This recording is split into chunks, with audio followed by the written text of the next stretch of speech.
তুমি হাসছো যে? ও ভাবছো তোমার বাড়ির লোক আর আমি দায়িত্ব নিচ্ছি, তাই তো? না না, তুমি নিতেই পারো। আর আমি তো এখন সারা পৃথিবীর কাছে ভিলেন। যাক, কাজের কথাটা হয়ে গেলে ফোনটা রাখতে হবে আমায়, কারণ আমার তাড়া আছে। হ্যাঁ তা তো বটেই।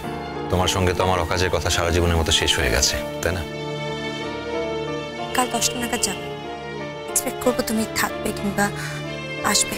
বেশ, যদি সত্যি তোমার আমাকে দরকার হয় তাহলে আমি আসবো।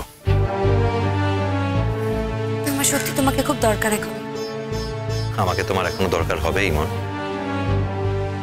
বললাম তো দরকার। রাখছি এখন। ও শ্রুতি ভালো আছে? হ্যাঁ ভালো আছে। আর বেবি? ভালোই আছে। কি নাম রাখলে বেবির? এখনো কিছু ঠিক করা হয়নি, তবে নিশ্চয়ই ওর মা কোনো নাম ঠিক করে রেখেছে। হ্যাঁ তা তো বটেই। খুব সুন্দর একটা নাম রেখো তোমাদের বেবি। খুব মিষ্টি হয়েছে গো তোমাদের বেবিটা, একদম তোমার মতো দেখতে হয়েছে।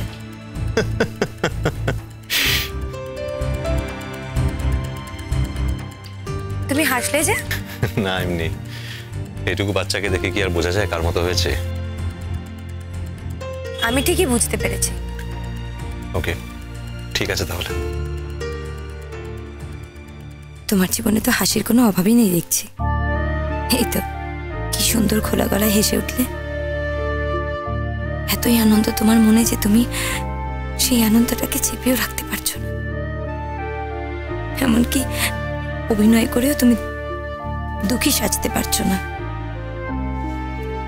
ভাগ্যিস তুমি সময় মতো সিদ্ধান্তটা নিয়েছিলে, আর ভাগ্যিস আমি তোমাকে আটকাইনি। তা না হলে নিজেকে একেবারে বিক্রির মতো লাগতো। তোমার মনে তো শ্রুতি আর তার বাচ্চা ছাড়া এখন কিছুই নেই। আচ্ছা রানু, আমি তোমাকে এখনো পর্যন্ত একটা বাচ্চা দিতে পারিনি বলেই কি তুমি আমাকে ছেড়ে চলে গেলে এইভাবে?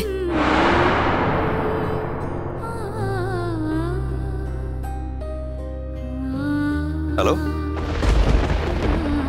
দেখলাম লাইনটা কাটুনি, এদিকে বললে তাড়া আছে। ও হ্যাঁ, আই এম সরি, আমি রাখছি।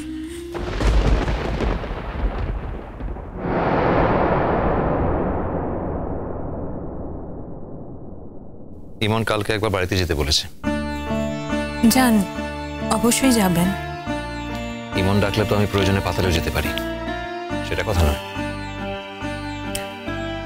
আপনি দুধটা খেয়ে নেবেন, আমি পাশের ঘরে আছি।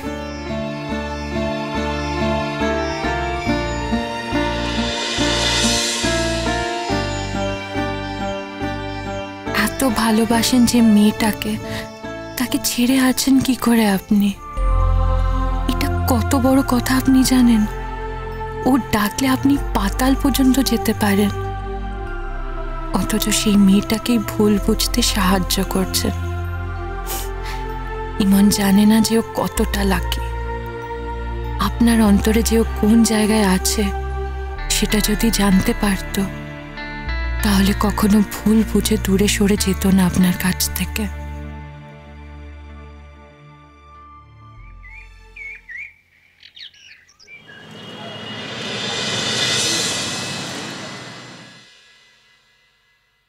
বাবা, ইমন, এইছিস মা? দেখেছিস বাড়িটা, দেখেছিস কিরম প্রাণহীন মরার মতো বাড়িটা পড়ে রয়েছে, দেখেছিস? আমি জানতাম তুই আসবি, তুই না এসে পারবি না। আর কারোর জন্য না হোক, অন্তত তুই আমার জন্য আসবি, আমি জানতাম। এই তো ম্যাম কাকু, আমি বলেছিলাম না যে ও না এসে পারবে না, ওকে আসতেই হবে, ও আসবেই, আমি জানতাম। আমাদের কথা মনে পড়লো ইমন?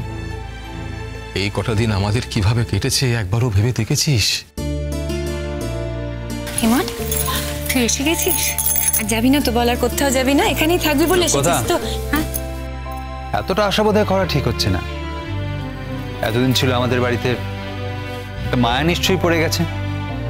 দেখো, তাই হয়তো দেখা করতে এসেছে সবার সঙ্গে। আমাদের কি মুখ আছে যে আমরা ওকে আটকাবো? আমরাই তো শুধু খবরের কাগজ পড়িনি, সেও তো পড়েছে, তাই না?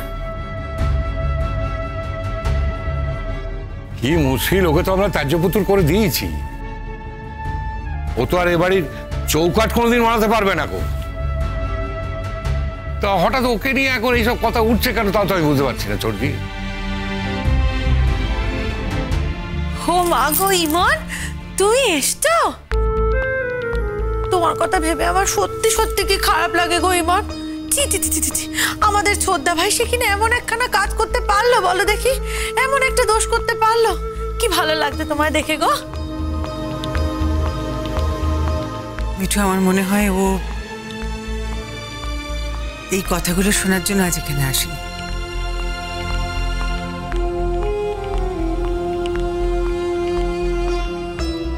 ইমন বোধহয় আমাদের সঙ্গে দেখা করতে এসেছে। আমার বিশ্বাস হচ্ছে না যে শুধু আমাদের সাথে দেখা করতে এসেছে। ইমন নিশ্চয়ই এখানে অন্য কোনো কারণে এসেছে, তাই না? তুই চুপ কর দিকিনি। কারণ আবার কি? কারণ কি? কোনো কারণ টারণ নেই কো। আমাদের সঙ্গে দেখা করবে বলেই এসেছে।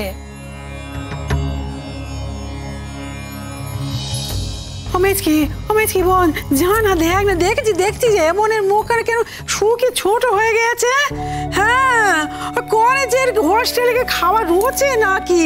ওসব খাবার কোনোদিন মুখে তুলেছে? ও তো সবসময় আমাদের হাতে খাওয়া অভ্যেস। দেখছো কিরকম লাগছে। মোটে ওই সব খাবারও খেতে পারে না কো। কি খাবি বল না মা, বল না, আমি তোকে আজ সামনে বসে খাওয়াবো। বল, তোমরা ভালো আছো? তুই বল, ভালো থাকতে পারি? তুই আমাদের ভালো থাকার কোনো উপায় রেখেছিস মান? রাখিস নি তো মা? আমার ছেলেটা চলে গেছে, সেজন্য আমাদের কোনো দুঃখ নেই, কিন্তু তুই চলে যাওয়ায় আমাদের দুঃখ কষ্টের কোনো শেষ নেই। এবার ইমন, তুই নিশ্চয়ই জানিস যে রণ এখন আর এ বাড়িতে থাকে না। আমি এসব কথা জানার জন্য এই বাড়িতে আসিনি দাদা ভাই। বাদশাহ, রণ আর এখানে থাকে না বলো না, বলো রণকে আমরা এখানে আর থাকতে দিই না কো। হ্যাঁ, ওকে আমরা এই বাড়ি থেকে বার করে দিয়েছি। সোজা কথাটা সোজা করে বলছো না কেন?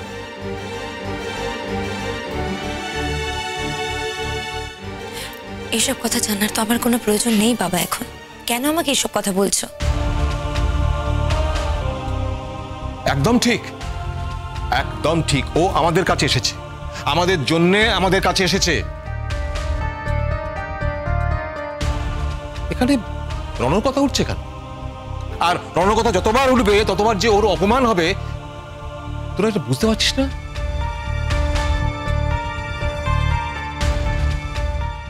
ইমনের কিসের অপমান? ইমন তো কোনো অন্যায় করেনি, অন্যায় যে করেছে অপমান তো তার। ইমন, তোর কোনো দায় নেই। রণর অন্যায়ের দায় কখনোই তোর হতে পারে না, সেজন্য তোর কোনো অপমানও নেই। আমি তোকে বলছি, তুই যা করেছিস ঠিক করেছিস।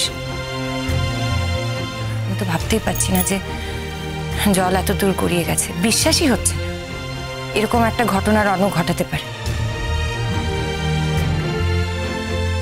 যতক্ষণে আমরা জানতে পেরেছি ততক্ষণে তো ইটস টু লেট। ইমন, আমি তোকে বলছি, তুই যা করেছিস একদম ঠিক করেছিস। সত্যি কথা বলতে কি, এছাড়া তোর কাছে কোনো অপশনই ছিল না।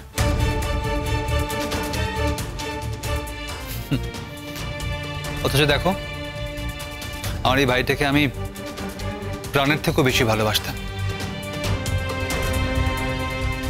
রণকে আমার না দেওয়া কিছু ছিল না, সব থেকে বেশি ভালোবেসেছি ওকে আমি। কবে কখন যে ছেলেটা এমন করে বদলে গেল।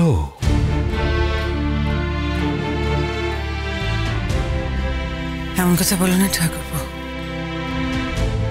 কবে এমন করে বদলে গেল বলে আর শাক দিয়ে মাছ রেখো না। দেখো হঠাৎ করে তো আর কেউ এইভাবে বদলে যেতে পারে না। আমার তো মনে হয় বোধ হয় এরকমটাই ছিল বরাবর। না না না, ও কথা মোটে মানবনি ও কথা। কেন আমরা কি বরাবর তাকে দেখিনি নাকি? দেখছি তো। না না, আসলে কি ওই সর্বনাশী মেয়েটা ওকে গুণ করেছে, ওকে তুক করেছে। হ্যাঁ, ওর ভালো মন্দ বিবেচনা বোধ সব একদম শেষ হয়ে গেছে, সব শেষ হয়ে গেছে। তা না হলে বলে দেখিনি যে এমনের জন্য এত পাগল হয়েছিল, সেই কিনা এমনকে। আজ তোমাদের ছেলে একবার এই বাড়িতে আসবে, আমি তাকে ডেকেছি।